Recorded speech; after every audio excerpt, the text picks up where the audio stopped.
पाउचेदी युमफम ओइबा मरुओइबा पाउ खराब दे तौजरी special status for Manipur की मिफमदा वरेप मंगा लौखरे मणिपुर खुंदारिबा फुरुप खुदिमक हिमिनबा याबा ऑटोनॉमी अमा सेमनबा होनगने सुनील coordinating committee on Manipur integrity कोकोमिना छिंदुना स्पेशल स्टेटस फॉर मणिपुर हाइबा पीपल कन्वेंशन अमंगसी सिटी कन्वेंशन दबांग थोखरे ngasi gi mifam aduna tongan tongan bo warip manga amasu lauke warip sing adudi manipur gi territory manungda kana kumba phurup amada yumpam orka territorial council semba yaroi masina laingak ron amadi apun bagi saktam da khudong charloi manipur special status piba india gi constitution da masigi mafam amalhen ba defense external affairs amadi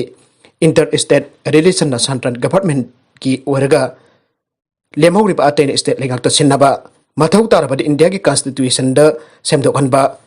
jublon nariba lengak singal lalul itikilamda ahenba pangkal piba manipur da karigumba santran ki project sing paikalabadi madugi profit sing state ki saruk yahonba indian constitution ki article ahumbo provision ama haptuna semdokpa manipur ki legislative council ama semba masida recognize tawraba phurup sing amadi missing jamba phurup sing ki oina lak ani ani khudingi mihut amamam yahonba mathakta pankribo wafam sing asida yumpham oiraga manipur bu special status phangnaba miyang democratic oiba khongjang changchinba working committee semba amasung manipur bu special status phangnaba union government da pisin gadapa memorandum ama draft tawba aroiba warip ta lokhiba miyang gi warip asi kokomi na mapung oiba thaudang loba kokomi gi coordinator sunil karamna hai special status for manipur haiba demand tawrakpa gi maru oiba maramdi hauzik manipur da khundamiri ba tongan tongan ba phurup sing gi marakta masa masa gi interest ta thabak tawrakpa amade mising jam chadaba apikpa phurup sing akpi sen bibak ngablaktaba kaya asi thingduna punna jokat minnanaba punna hingminanaba abadi amata oibagi wakalonda kokomina sangchilakpare manipur da thokliba problem ayambadi manipur gi specific oiba haibadi manipur ka chana jaba lengak lon amadi lengak pathap leitabana asoba leibak india gi oina semkhiba lengak lon da manipur gi akup pathausin jarok tabana oirakibani abasi kokomi da phaujaba wakalne maram masina asoiba sing asi chumthokchana bagi isana isagi chana jaba tangai fadaba lengak longi saruk kharadi semjaba sagatjaba jajana bagi pangal logtuna manipur gi oiba special status ama manipur apunbi gi oina laijaraba matamdada sort tawba gamgani aibasi kokomi gi aset pathajabare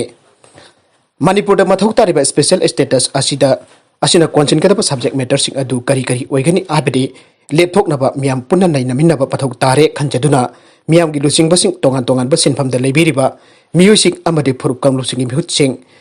jauna mifam ase sinjarakpane loinana ngasi gi mifam na ayawa piduna special status ki demand asi tawbada ayawa pibirabadi ngasi gi warip asi ki matungda khara hena kupna khana nainaba tongan tongan ba hiram sing gi amade phurup kanglup sing gi apam basing gi oiba midyang sing loksinna bagi damakta tana tikna bagi thabak kyasu makha chataduna mapung phana ba honajage nakalamrom da laingak na akhak aising tanaraga hojik chanariba ILPC ki akanba base year thamo students wing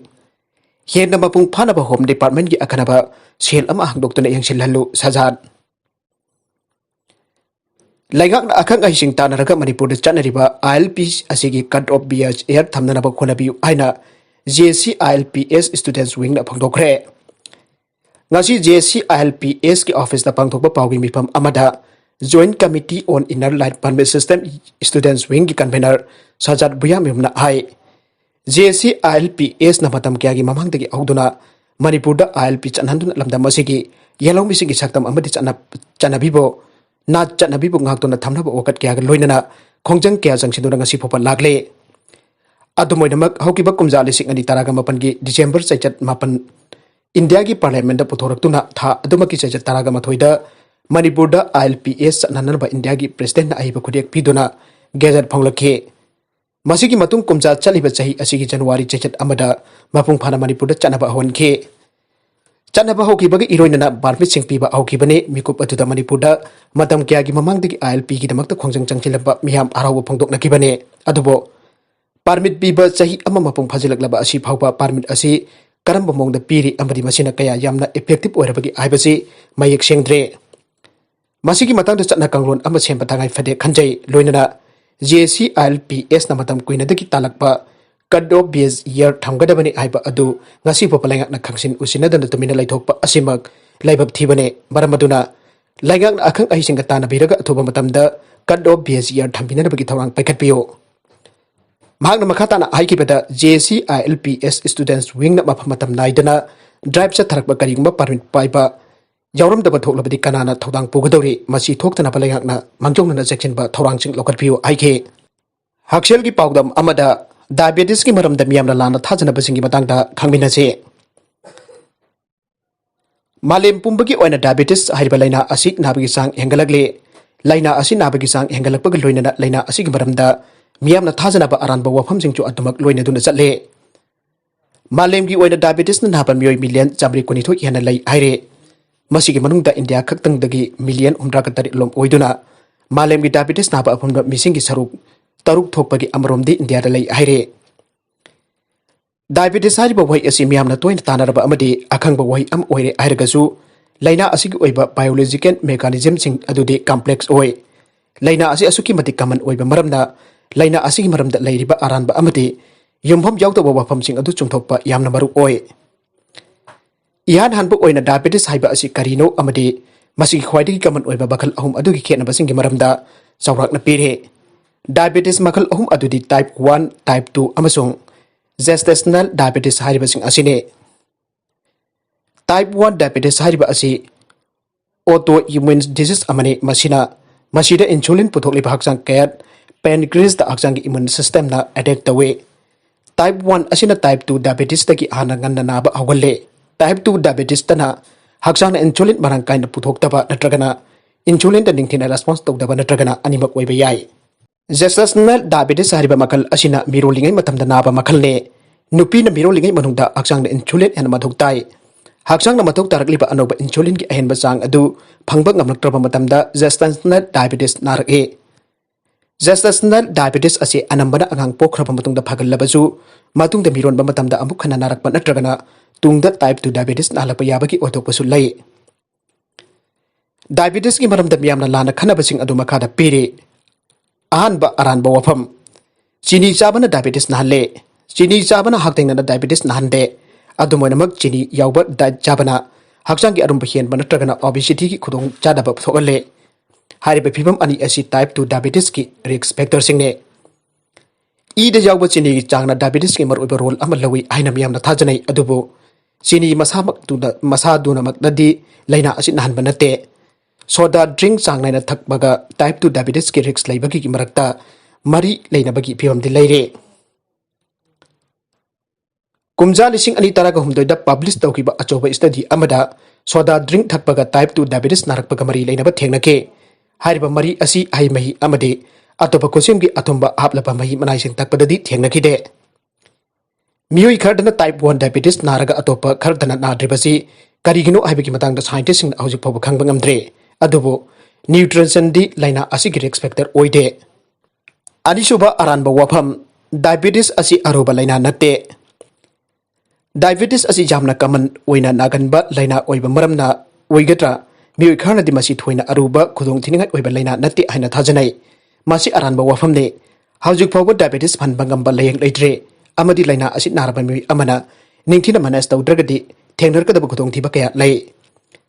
khudong thiba sing adugi manungda cardiovascular disease singli nauri sokpa kidney sokpa mit udaba uncha gi laina sing amadi taba ngambagi bangal antharpan singba yaure ahum chuba aranba wafam anoibagi miyoi sing khangtang diabetes na sogalle hakjang gi arumba henba amadi hakjang noiba obesity hariba ani asi type 2 diabetes amasung gestational diabetes ki risk factor singni adubo laina asidi hakjang gi arumba gi chang ama hekto oiba miyoi khudingmakta naba yai Center for Disease Control and Prevention CDC National Diabetes Statistics Report 2020 dagi phangbat data gi matung inna US gi diabetes na pamiyo sing gi chada taraga mathoidi hakjang gi arumba hen banatragna hakjang noi banat pamiyo sing ni aire type 1 diabetes ti hakjang gi arumba ga karigumba mari amata laina de mari suba aranba wafam hakjang bu noirabadi diabetes na halage hakjang noibana diabetes ki risk hengal halapasu masina laina asi soidana nahan badi nate CDC ki report matung ina America dat leiriba adult sing ki chada 39.80 obese oi aduga chada 13 diabetes nai haire maraga sida Ahmed Sahana CSO singa unagadori basi karigino uko Ahmed Sahana Manipur da lakpada Manipur ki CSO singa unanabagi thawrang ama yauriba asi NSNIM की demand खरा पीननबगी थौरांग तौरकपदा मणिपुर मियाम की अनिंगबा अपांबा करिनु हाइबदु खंगदोकनबा होनबा ओइगनी आइना United club organisation उको उरिपोकना फंगदोरकले उको की सेरोल अमना high मरमदुना Manipur की मरुएबा CSO सिंगना Munna खल्लगा यामना हाइसिंगना फंगदो होगदबने NSNIM की वरोइसिन की मतंग नद्रबदी करिगी उनसी आइगदोरिबनो अमित शाह CSO सिंगदा उनसी आइरिब्रा हाइबिरी नत्रगना CSO सिंगना उनजगे आइरिब्रा नत्रगना मणिपुर लेगान उननबा सिलिब्रा अमित शाह उननबगी इनवाइट असि करंबा मोंगिनो करी करम बा नत्रगना करंबा एजेंडा द वरी सासे आइरकपगे आइबसी मियाम द खंगन बसुंगने मणिपुर की मियाम मरु ओइना मणिपुर की अपनबगी सक्तम काइदबा पांबसिंगना अमित शाह की मफमदा नत्रगना मतम अमदा हेक्ता इंडिया लेंगाक्ता अनिंगबा अपांबसिंग अदु फोंदोकपा मतमदा हाना मियोइ लाख क्याना थेंखांग क्यादा रैली क्या चत्तुना अमदि मिजामना तिनबा मिफम क्या पांगथोक्तुना लौखिबा वरेपसिंग अदुदा युमफम ओइरगा फोंदोकपियो मदुना तदुना मियोइ खरान आथुना मखोइ मखोइगी ओइबा मिडियन खरादा वरेप लौनरगा मदुगी वरेप अदुना मणिपुर की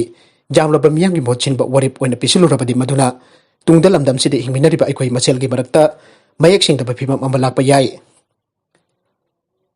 मणिपुर ममांगैदगी पुन्ना खुंदामिनरक्लबा फुरुपसिंगी मरक्तगी खराना हौजिक कांगलुप फुरुप नाइबा अपिकपा वखललोंदा युमफम ओइबा डिमांड तौरिबा अदु मरम चादे आइना खल्लबसु मदु मफम मतम चाना वरी छानरगा वखल ताहनगदबने मदुगी मोहत्ता अनौबा डिमांड अमा थमजिल्लुबदि कांगलुप फुरुपकी अपिकपा वखलदा इहोक तौरिबा मखोइगी मफमदा हेना साउखिदुन वरी सुक्सा साबा यादबगी मोंगदा चटकिबा याइ आइना सेरोल असना मखा तारकले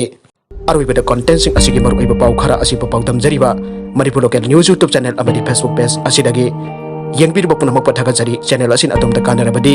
सब्सक्राइब तौबिद्रिबसिंग सब्सक्राइब तौबिरमु लोइनना लाइक एंड शेयर तौबसु काउबिगदु पुनमकपु अमुका हन्ना थागजरी।